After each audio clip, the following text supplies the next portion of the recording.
Hello and welcome back to Divine Messy Human for those who've joined us before. And for those who are new, welcome. I'm so honoured that you're spending your time with us today. Today I want to dive into dark nights of the soul, what they are and what they're not. Because I think there's a lot of misinformation about them. I think that a lot of people assume that dark nights of the soul are just hard times. It's when things are tumultuous and challenging and we need to go within to find some resources and tools to use. But a dark night of the soul goes a lot deeper. And the original writings on it go back to St. John of the Cross, and Caroline Myss does some amazing interpretation of some of those ancient mystical writings. Now, I know that I've made this mistake before. I've said I've been going through a dark night of the soul where really I'm just trying to navigate lifelong challenges. A true dark night of the soul has three parts, and this is summarized from Anatomy of the Spirit by Caroline Myss. However, I want to distill it down into my experience and how it's played out in my life. So the first thing that happens with that true dark night of the soul is an absence of meaning and purpose, well beyond what can be fixed externally. So we're not just looking at what, changing a relationship or changing a job could do, or, moving different friend groups or those outside things that we look to fulfill us normally. It's not just numbing those feelings and trying to find meaning and purpose, I don't know, through association with a club or through a new gym, or it's really not external to ourselves. The absence of meaning and purpose goes a lot deeper. It is a soul level questioning of what we're doing here. And it goes into literally the core of our being. We also experience then strange new feelings beyond the everyday. So it's like a real sense of loss and identity. And that's not just feeling abandoned by your partner or your parents or some kind of relationship. It's not just feeling rejected or some of those big emotions that we feel. It's not just when we're feeling unlovable.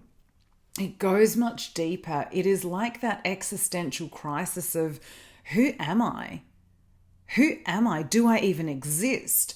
Who is this self that I am? What is my identity? What is my personality? Who am I?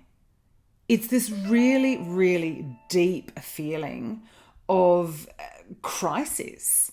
And it's not something that can just be fixed in simple ways. Again, we start to question deeply at our core, what does it mean to be this human self? There's also a need to experience a devotion to something greater than our human experience. And so sometimes you see this in people's addictive behaviors. They might join a gym and get really involved with it, or they might join a political party, or they might, look for, again, it's something external to themselves. But this need to experience devotion is this real sense of needing to find an anchor and a tether to our divine source, to divine inspiration, to the infinite wisdom of the universe. It goes so much deeper. It's like we're looking for that true surrender to God beyond the external. It is all internal work. It's deep internal behavior shifting and paradigm smashing, really.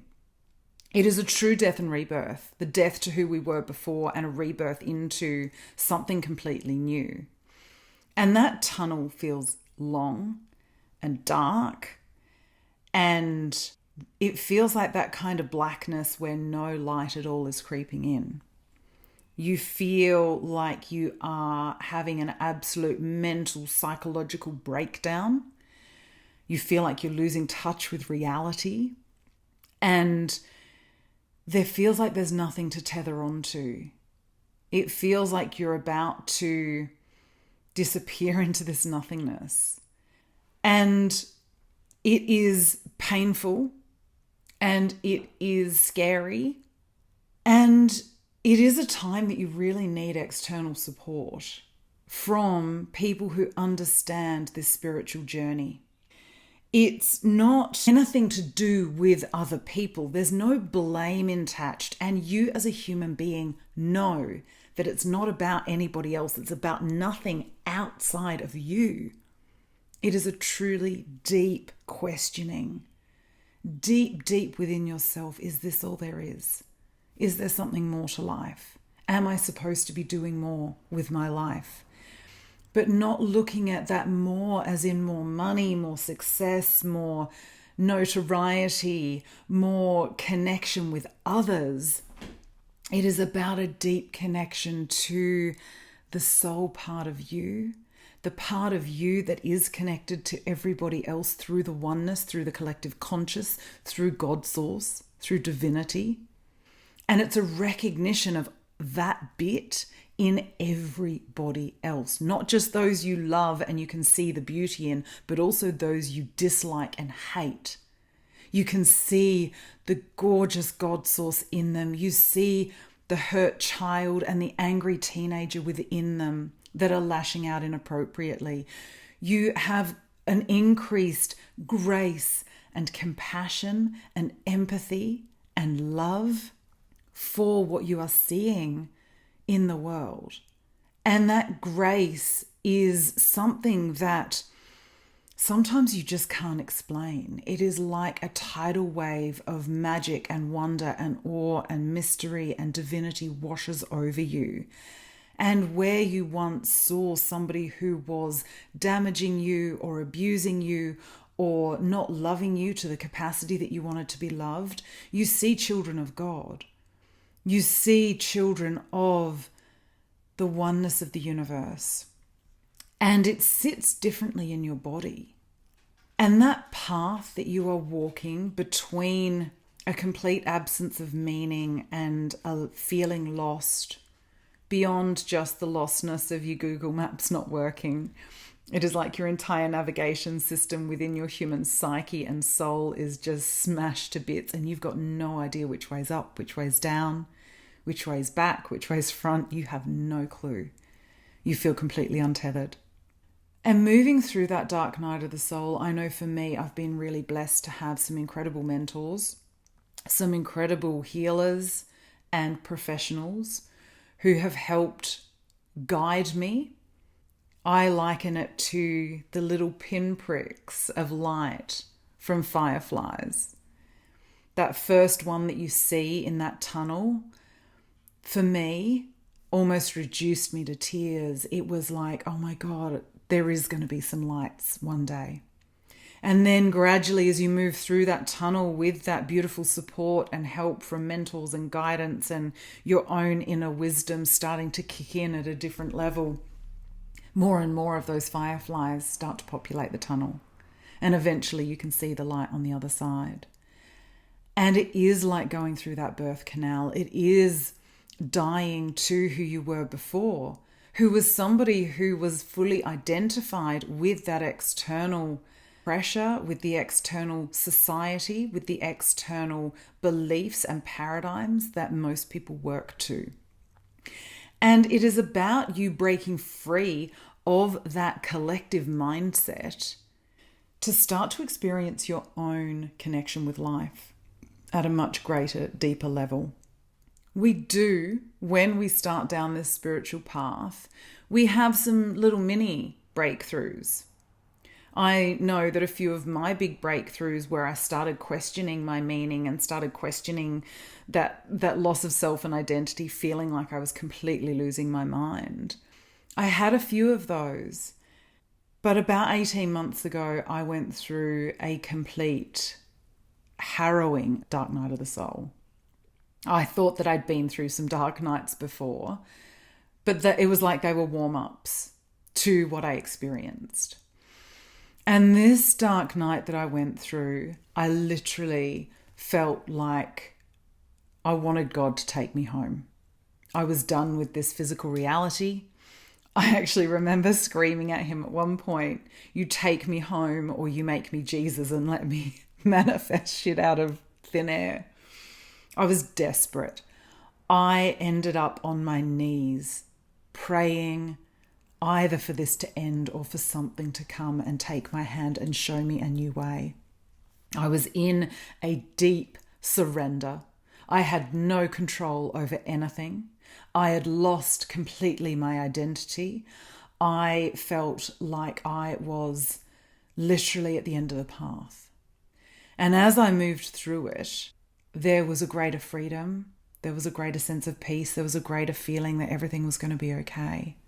That I had bigger things to anchor onto. That I had still purpose to live out. And that whatever God chose for me, I would surrender to. And I would walk that path. And I would take those actions.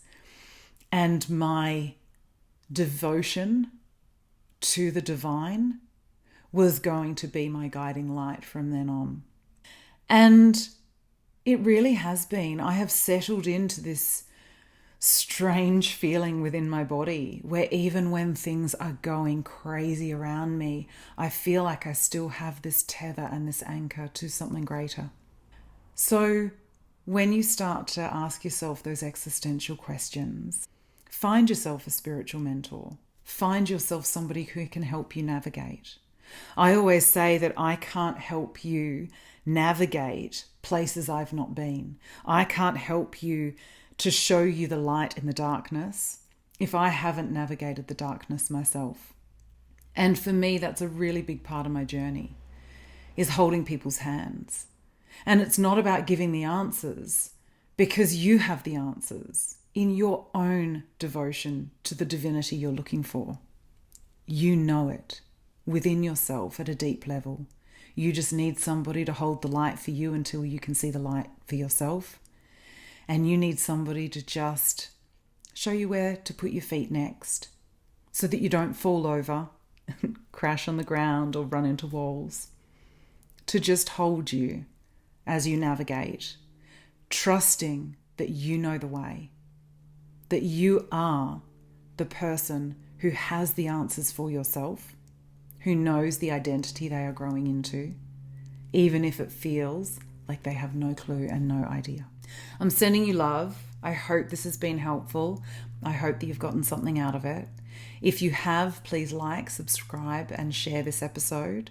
And I look forward to having you spend time with me again in future episodes of Divine Messy Human, as we connect to our mind, our body, and our soul, recognizing our divinity, owning, accepting, and loving our messiness, and enhancing our human experience together. Sending you love and blessings.